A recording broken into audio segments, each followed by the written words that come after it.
Old Tabor was pretty peak, but everything has to come to an end eventually. Or does it? Scott pretty much decided to pull Legacy Tabor out of his ass crack. Combat Waffle Studios has decided to release Tabor Legacy, which we've all been asking for.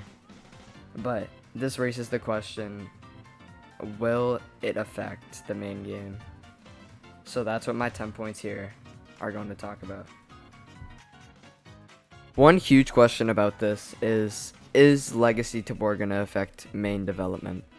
In the Tabor Discord, Scott states that Legacy Tabor will not affect the full development of the main game Ghost of Tabor, and that no devs were taken off the game to work on Legacy. So if it won't affect development, it will still affect the main game in different ways. For example, I personally don't think this is a good idea because it splits the player base between two games and spreads it out even thinner than it already is. But that's just my personal opinion. This means that queue times will be longer and there will be less players in raids. Another main factor is Legacy Tabor going to be free? For a short answer, no it won't. But it's reasonable because to run a game, you do need to spend money on servers. It is expected that it's going to be paid for. I believe it's going to be $15 normally and $10 on pre-order. So go pre-order it now if you're planning to buy it. This is a bit of a hot take here, but I do believe that Legacy Tabor is slightly, just in the tiniest bit, overhyped because of nostalgia. Like I said before, nostalgia is blinding a bunch of people for what the game used to be. Yes, it was a better version of Tabor, but it's not as good as we really perceive it to be. This could lead to burnout and players starting to leave the game after a month or two. Due to AP being viable in the version that we will be getting in Legacy, the entire meta is going to change. Everything's going to feel so different. There's going to be new meta guns, and old strategies will come back.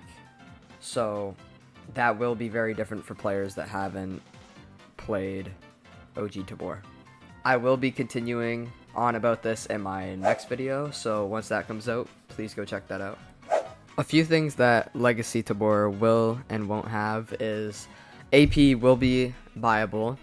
You can't fold armor, you can't fold bags, you can't fold helmets, you can't put weapons on bags except for the gear tech, but it will only have one slot now.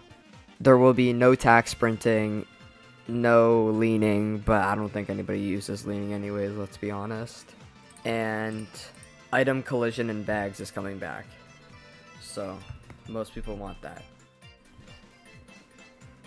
A few things I'm very excited for is old player models to come back.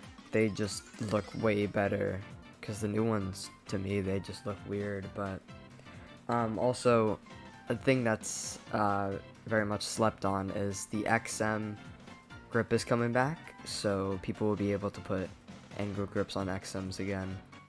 And also that the old Scab AI is coming back, so it will be, I believe, easier to kill scabs.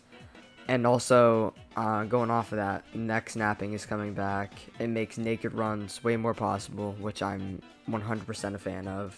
Nakeds were my favorite thing to do, but they're pretty much impossible now. That pretty much sums up the video. I will add on to it in the next one. Thank you guys for watching, and don't forget to like and subscribe. See ya!